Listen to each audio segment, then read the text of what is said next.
ایمان ہے قال مصطفی،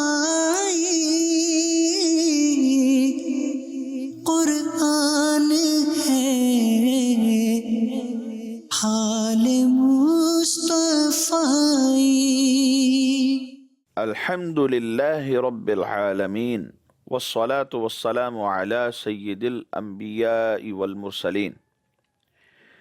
أما بعد فأعوذ بالله من الشيطان الرجيم. بسم الله الرحمن الرحيم. الصلاة والسلام عليك يا رسول الله وعلى آلك وأصحابك يا حبيب الله. الصلاة والسلام عليك يا نبي الله وعلى آلك وأصحابك يا نور الله. نبی پاک صلی اللہ تعالی علیہ وآلہ وسلم کا فرمان عالی شان ہے، ارشاد فرمایا کہ من صلی علی فی یوم 50 مرہ صافحته یوم القیامہ، او کما قال علیہ الصلاۃ والسلام. فرمایا جس نے مجھ پر دن بھر میں 50 مرتبہ درود پاک پڑھے، کل بروز قیامت میں اس کے ساتھ مصافحہ کروں گا. صلو علی الحبیب صلی اللہ تعالی علی محمد صلی اللہ علیہ وسلم. پیارے پیارے اسلامی بھائیوں، مدنی چینل کے ناظرین، اللہ تبارک و تعالی کا کرم ہوا، رب کریم نے ہمیں رمضان المبارک کی دولت سے فیضیاب فرمایا. رمضان المبارک اپنی برکتیں لٹا رہا ہے، رحمتیں لٹا رہا ہے، اور انہی رحمتوں کے زیر سایہ ہم آپ کو اپنے سلسلے درس حدیث شریف میں خوش آمدید کہتے ہیں. حصول ثواب کی خاطر بیان سننے سے پہلے اچھی اچھی نیتیں بھی فرما لیجئے کہ فرمان مصطفیٰ صلی اللہ تعالی علیہ وآلہ وسلم ہے، نیت المؤمن خیر من عملہ، مومن کی نیت اس کے عمل سے بہتر ہے. مدنی چینل کے ناظرین، صحیح بخاری شریف سے ایک حدیث مبارکہ آج کے سلسلے میں شامل کریں گے، اور معتمد شروحات کی روشنی میں اس حدیث مبارکہ میں نبی پاک صلی اللہ تعالی علیہ وآلہ وسلم کی کیا مراد پیش نظر رہی، آج کے سلسلے میں آپ یہ سماعت فرمائیں گے. حضرت عبداللہ ابن عمر رضی اللہ تعالی عنہما اس حدیث کے راوی ہیں. وہ کہتے ہیں کہ نبی کریم صلی اللہ تعالی علیہ وآلہ وسلم نے یہ ارشاد فرمایا، بنی الاسلام علی خمس، اسلام کی جو بنیاد ہے وہ 5 چیزوں کے اوپر رکھی گئی ہے. اسلام کی فاؤنڈیشن 5 چیزوں کے اوپر ہے. ان میں سے جو پہلی بات ہے، ارشاد فرمایا، شہادتی اللہ الہ الا اللہ وان محمدا عبدہ ورسولہ. ان میں سے پہلی یہ ہے کہ اس بات کی شہادت دینا کہ اللہ تبارک و تعالی کے سوا کوئی معبود نہیں، اور محمد صلی اللہ علیہ وسلم اس کے بندے اور اس کے رسول ہیں. اور دوسری بات، وَإِقَامِ الصَّلَاةِ، نماز کو قائم کرنا، وَإِيتَاءِ الزَّكَاةِ، اور زکوٰۃ کو ادا کرنا، وَالْحَجِّ، اور حج کرنا، وَصَوْمِ رمضان، اور رمضان المبارک کے روزے رکھنا. مدنی چینل کے ناظرین، جو اسلام کا معنی ہے وہ یہ ہے کہ فرما بردار ہو جانا. جو بندہ اسلام لے آتا ہے گویا کہ وہ فرما برداری کا مظاہرہ کرتا ہے. حضور نبی پاک صلی اللہ تعالی علیہ وآلہ وسلم کے لائے ہوئے دین برحق کو اسلام بھی اسی وجہ سے کہا جاتا ہے کہ جو اس دین کو، جو اللہ تبارک و تعالی کا پسندیدہ دین ہے، اس دین کو قبول کر لیتا ہے تو وہ اپنے آپ کو بالکل اللہ تبارک و تعالی کا فرما بردار بنا لیتا ہے.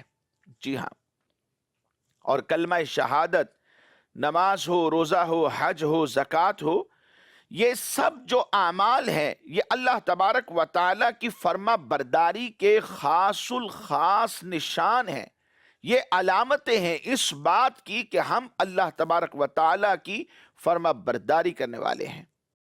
اسی لیے نبی اکرم صلی اللہ تعالیٰ علیہ وآلہ وسلم نے ان کو ارکان اسلام فرمایا، اور فرمایا کہ اسلام کی جو بنیاد ہے وہ 5 چیزوں کے اوپر رکھی گئی ہے۔ ان میں سے ایک کلمہ شہادت، پھر نماز، روزہ، زکوٰۃ اور حج، یہ 5 اسلام کے ارکان ہیں۔ اس حدیث مبارک کے معنی، مفہوم اور مراد کو سمجھنے کے لیے آپ اس انداز سے بھی سمجھ سکتے ہیں کہ اسلام مثل خیمہ، مثل چھت یا ایک لینٹر کی مثل ہے، اور یہ 5 جو ارکان ہیں اس کے 5 ستونوں کی طرح ہیں، اس کے پلرز ہیں، 5 ستون ہیں، اور جو کوئی بھی ان میں سے کسی ایک کا بھی انکار کرے گا وہ اسلام سے خارج ہو جائے گا، اور اس کا جو اسلام ہے وہ منہدم ہو جائے گا، گویا کہ اسلام کی یہ عمارت زمین بوس ہو جائے گی۔ اور خیال رہے کہ جو اعمال ہیں، اعمال پر کمال ایمان موقوف ہوتا ہے، یعنی اعمال کی وجہ سے ایمان کامل ہو جاتا ہے، اور ان کے ماننے پر نفس ایمان موقوف ہوتا ہے۔ لہذا جو بھی ایسا شخص کہ جو صحیح العقیدہ مسلمان ہے، وہ کلمہ تو پڑھ لیتا ہے، اسلام میں تو داخل ہے، لیکن پھر اس کے بعد وہ کبھی بھی نماز، روزہ، حج یا زکوٰۃ ان میں سے کوئی بھی عمل نہ کرے، وہ اگرچہ مومن تو ہے مگر کامل مومن نہیں ہے، اور جو ان میں سے کسی ایک کا بھی انکار کر دیتا ہے وہ دائرہ اسلام سے خارج ہو جاتا ہے۔ مزید آپ اس کو یوں بھی سمجھ سکتے ہیں کہ ایمان یہ اصل ہے، اصل کی حیثیت رکھتا ہے، اور اعمال یہ فرع ہے۔ اس لیے کہ اس حدیث مبارک میں اور دیگر بہت ساری احادیث ہیں، ان میں جہاں جہاں بھی اعمال کو ایمان کہا گیا ہے وہ بطور مجاز ہے، وہ بطور حقیقت یا بطور اصل کے نہیں ہے، ورنہ ظاہر ہے کہ اعمال جو ہے وہ ایمان کا جز نہیں ہے، کیونکہ قرآن اور احادیث میں بے شمار مقامات پر جہاں پر ایمان لانے کا ذکر ہے وہاں پر اعمال صالحہ کی بات ہے، اور واو کے ساتھ عطف ہے، یعنی عمل کا ایمان کے اوپر عطف کیا گیا ہے۔ اور عطف کا تقاضا کیا ہوتا ہے، اصول کیا ہوتا ہے کہ واو عاطفہ سے پہلے اور بعد، یعنی معطوف اور معطوف علیہ، ان دونوں میں تغیر ہوتا ہے، دونوں الگ الگ چیزیں ہوتی ہیں۔ اسی سے یہ بات ثابت ہوتی ہے کہ عمل اور چیز ہے اور ایمان اور چیز ہے۔ ایمان اصل ہے اور اعمال جو ہیں وہ ایمان کی خصلتیں ہیں، ایمان کی علامتیں ہیں، ایمان کی شاخیں ہیں، یا یوں بھی آپ کہہ سکتے ہیں کہ جو اعمال ہوتے ہیں یہ ایمان کے ثمرات ہیں، یہ ایمان کے اثرات ہوتے ہیں، دونوں الگ الگ چیزیں ہیں۔ ان 5 چیزوں کو ہر کوئی مسلمان جانتا ہے، وہ کوئی بھی مسلمان ہو، وہ جانتا ہے کلمہ شہادت کیا ہے، وہ جانتا ہے نماز کیا ہے، وہ جانتا ہے روزہ کیا ہے، وہ جانتا ہے زکوٰۃ کیا ہے، وہ جانتا ہے حج کیا ہوتا ہے۔ یہ سب اللہ کے احکام ہیں، یہ اسلام کے ستون ہیں، یہ اسلام کی فاؤنڈیشن ہے، یہ اسلام کے ارکان ہے۔ لیکن پھر بھی تھوڑی تفصیل آج کے سلسلے میں ہم شامل کرتے ہیں۔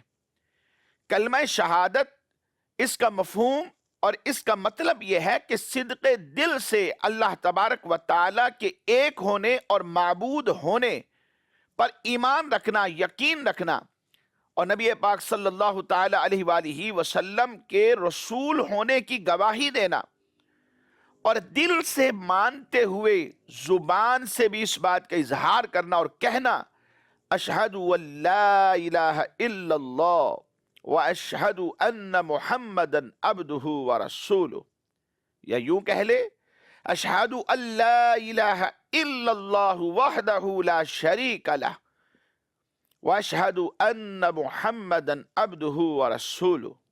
اس سے جو ظاہر ہے اور باطن ہے یہ دونوں ایک ہو جائیں گے۔ صدق دل سے جس چیز کی گواہی دی ہے اس کا اظہار بندے کی زبان سے ہو جائے گا، اس طرح ظاہر بھی اس کے مطابق ہو جائے گا کہ جو دل کے اندر ہے۔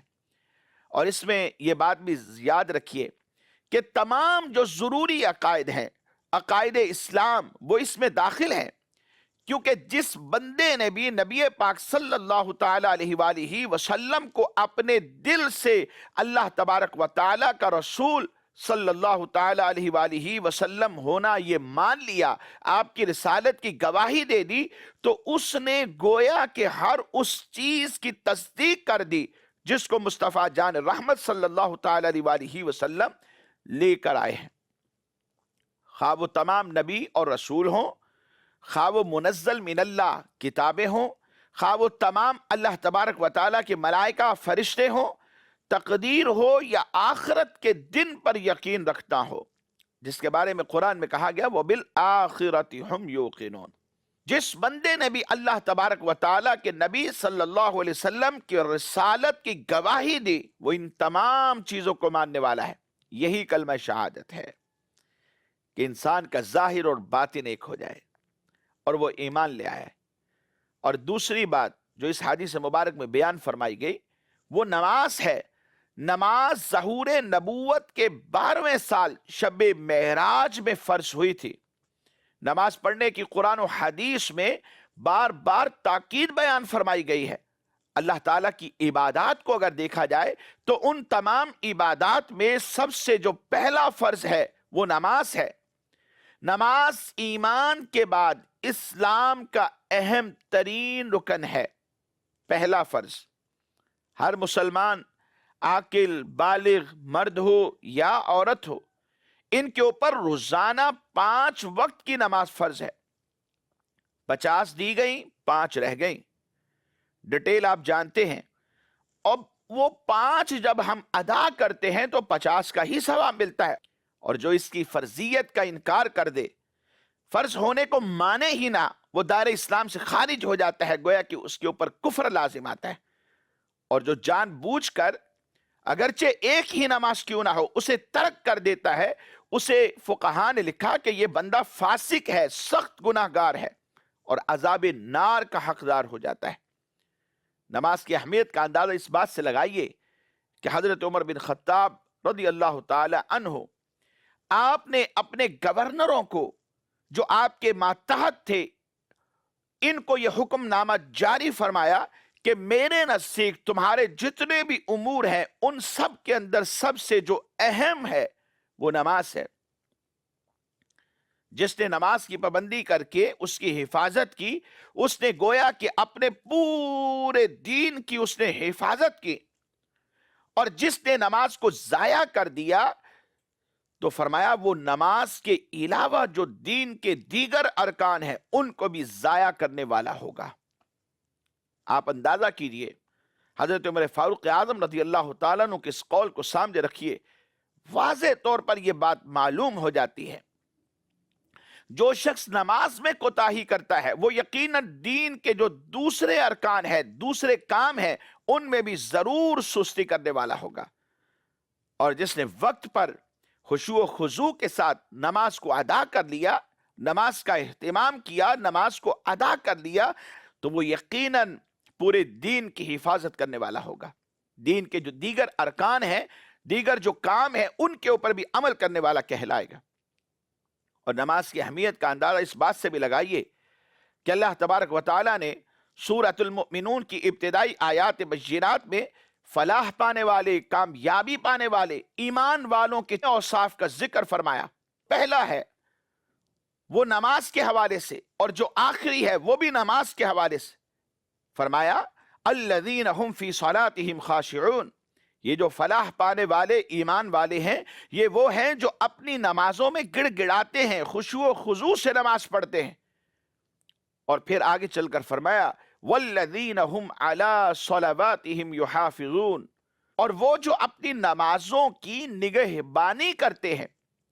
اندازہ کیجئے، پہلی صفت خشوع و خضوع کے ساتھ نماز کو ادا کرنا، اور آخری صفت نمازوں کی پوری طرح حفاظت کرنا، یہ فلاح پانے والے، کامیابی پانے والے، ایک سکسیسفل لائف گزار کر اس دنیا سے جانے والے، ایمان والے، کامیاب زندگی بسر کرنے والے، یہ ایمان والوں کے اوصاف ہیں، پہلا بھی نماز اور آخری بھی نماز کے متعلق۔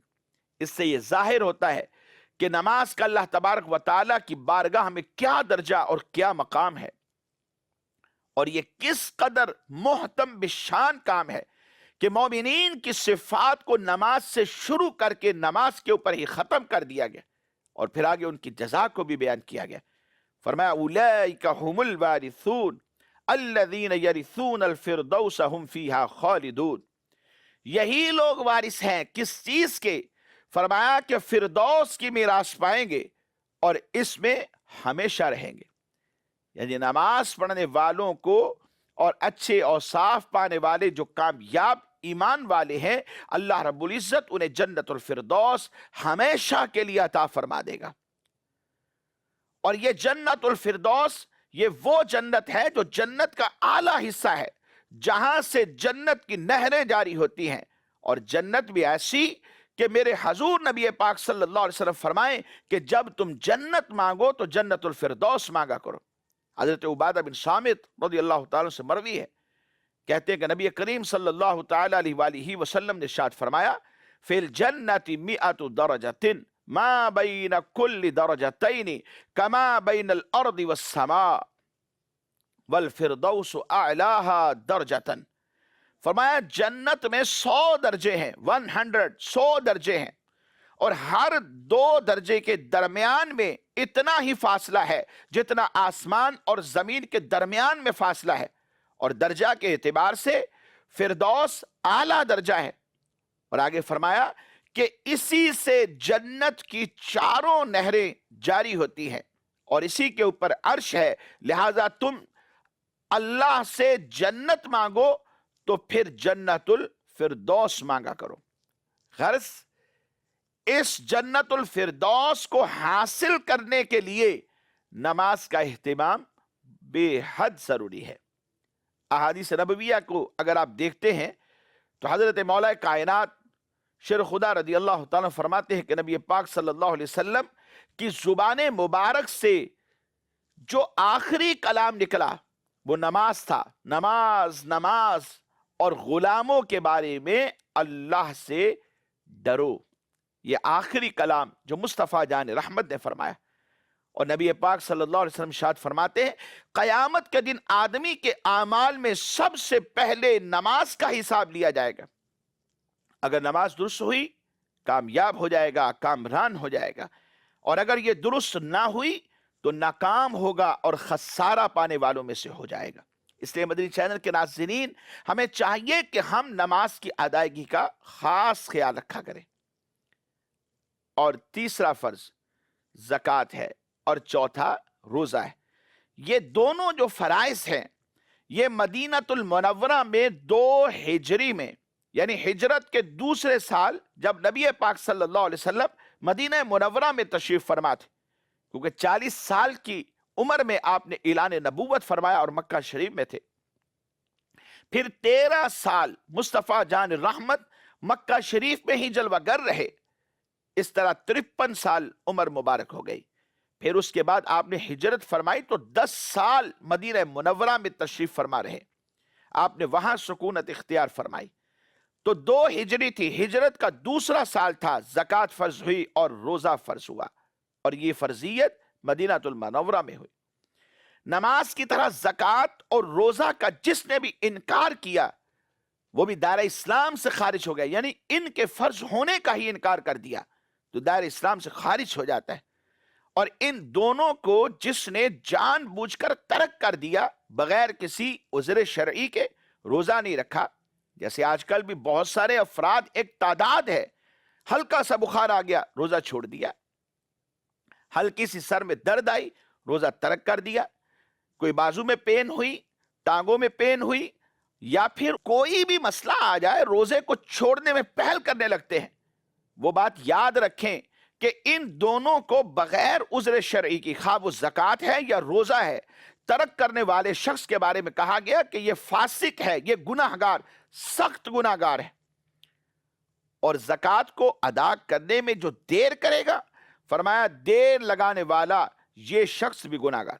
زکوٰۃ دینی تو ہے لیکن دیر کر کے دے رہا، سال بھی ختم ہو چکا ہے، یعنی لمٹ کمپلیٹ ہے، اب حکم یہ ہے کہ فوری طور پر نکال دے، لیکن ابھی بھی نہیں دیتا۔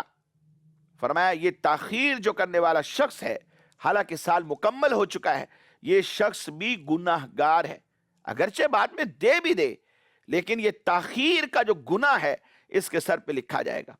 اور زکوٰۃ کے بارے میں اللہ تبارک و تعالیٰ فرماتا ہے وَلَا يَحْسَبَنَّ الَّذِينَ يَبْخَلُونَ بِمَا آتَاهُمُ اللَّهُ مِنْ فَضْلِهِ هُوَ خَيْرٌ لَهُمْ بَلْ هُوَ شَرٌّ لَهُمْ سَيُطَوَّقُونَ مَا بَخِلُوا بِهِ يَوْمَ الْقِيَامَةِ وَلِلَّهِ مِيرَاثُ السَّمَاوَاتِ وَالْأَرْضِ وَاللَّهُ بِمَا تَعْمَلُونَ خَبِيرٌ۔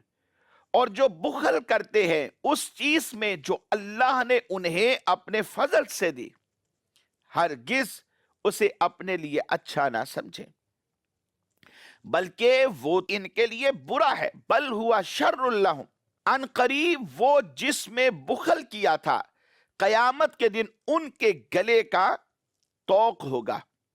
اور اللہ ہی وارث ہے آسمانوں اور زمین کا اور تمہارے کاموں سے خبردار ہے۔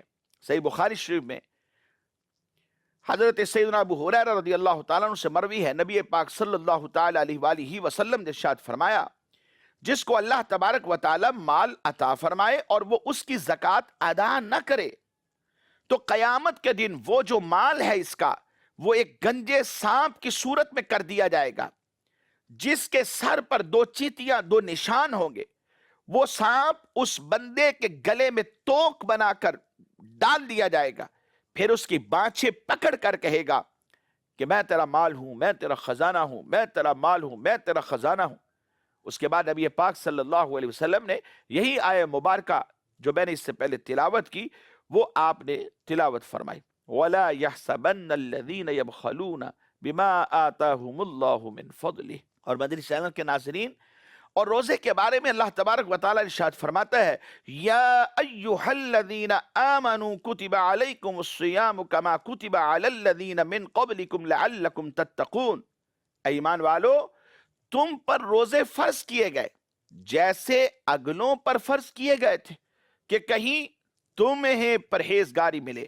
یعنی یہ جو روزہ ہے یہ پرہیزگاری کا سبب ہوتا ہے، یہ ایمان والوں پر فرض ہے۔ جب فرضیت آ گئی ہے، بندہ بالغ ہو چکا ہے، حالانکہ بڑے بڑے نابالغ ہیں جو روزہ رکھتے ہیں اور اس کو نبھا بھی لیتے ہیں، اور بہت زیادہ ایک تعداد ہے جو بالغین افراد کی جن کے اوپر روزہ فرض ہے اور کوئی شرعی عذر بھی نہیں ہے، تب بھی روزے کو ترک کر دیتے ہیں۔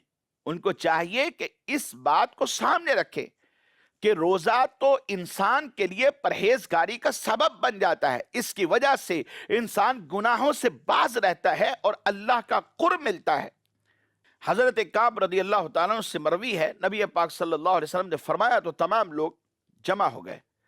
جب سب حاضر ہو گئے تو نبی علیہ السلام پہلے درجے پر، ممبر کے پہلے درجے پر چڑھے تو آمین کہا، دوسرے پر چڑھے تو آمین کہا، تیسرے پر چڑھے تو آمین کہا۔ جب ممبر سے تشریف لے آئے تو صحابہ کرام علیہ رضوان نے عرض کیا حضور ایسی بات آج سنی جو پہلے نہ سنی تھی۔ تو نبی پاک صلی اللہ علیہ وسلم نے ارشاد فرمایا جبرائیل نے آ کر عرض کی تھی کہ وہ شخص دور ہو، وہ شخص ہلاک ہو جس نے رمضان کو پا لیا اور اپنی مغفرت نہ کرائی۔ میں نے کہا آمین۔ جب میں نے دوسرے درجے پر قدم رکھا، دوسرے درجے پر چڑھا تو انہوں نے کہا کہ وہ شخص بھی دور ہو، وہ شخص بھی ہلاک ہو جس کے پاس آپ کا ذکر ہو، یعنی نبی علیہ السلام کا ذکر ہو اور وہ آپ پر درود نہ بھیجے۔ تو میں نے کہا آمین۔ جب میں تیسرے درجے پر چڑھا تو کہا وہ شخص بھی دور ہو، وہ شخص بھی ہلاک ہو جس کے ماں باپ دونوں یا دونوں میں سے کوئی ایک ہے جو بڑھاپے میں ہے اور اس نے پا لیا اور یہ ان کی خدمت کر کے جنت کو حاصل نہ کر سکا۔ تو میں نے کہا آمین۔ مدنی چینل کے ناظرین اندازہ کیجئے، اس میں رمضان المبارک کے روزوں کی بات ہے، رمضان المبارک کی بات ہے۔ رمضان المبارک میں عمل کر کے روزے رکھ کر بندہ اگر مغفرت حاصل نہ کر سکے گویا کہ وہ ہلاک ہو گیا۔ تو ہمیں چاہیے کہ روزوں کی پابندی کریں۔ ہمارے وہ مسلمان بھائی جو رمضان المبارک کے روزے نہیں رکھ رہے یا ان کا ارادہ یہ ہے کہ ہم اس رمضان المبارک میں بھی روزے نہیں رکھیں گے، یا پہلے رکھتے تھے لیکن اس دفعہ چھوڑ دیں گے، حالانکہ کوئی شرعی عذر بھی نہیں ہے، ان کو ڈر جانا چاہیے، روزے ترک نہ کریں کہ روزے کو ترک کرنے والا اللہ کو ناراض کرنے والا کہلائے گا۔ اور 5واں فرض حج ہے۔ حج 9 ہجری میں فرض ہوا، صاحب استطاعت پر عمر بھر میں 1 مرتبہ کرنا فرض ہے۔ نماز، روزہ، زکوٰۃ کی طرح حج کی فرضیت جو ہے یہ بھی قطعی ہے اور یقینی ہے، لہذا جو شخص بھی حج کی فرضیت کا انکار کرے دائرہ اسلام سے خارج ہے، اور جو باوجود طاقت کے اس کو ترک کر دیتا ہے، چھوڑ دیتا ہے اور بلا عذر حج میں تاخیر بھی کرتا ہے تو وہ شخص گناہ گار ہے۔ حج کے متعلق قرآن پاک کی آیہ مبارکہ سماعت فرمائیے، وَلِلَّهِ عَلَى النَّاسِ حِجُّ الْبَيْتِ مَنِ اسْتَطَاعَ إِلَيْهِ سَبِيلًا، اور اللہ کے لیے لوگوں پر اس کے گھر کا جو حج کرنا ہے یہ فرض ہے جو اس تک چل سکے۔ مدنی چینل کے ناظرین، بلا وجہ شرعی حج سے رک جانا یہ فرض کو ترک کرنا ہے، اور نہ کرنے والوں کے بارے میں احادیث کے اندر وعیدیں موجود ہیں۔ یہ ارکان اسلام ہمیں ان سب کی پابندی کرنی، اور جو کچھ بھی مصطفیٰ جان رحمت لے کر آئے ہیں ہمیں ان پر عمل کرنا ہے۔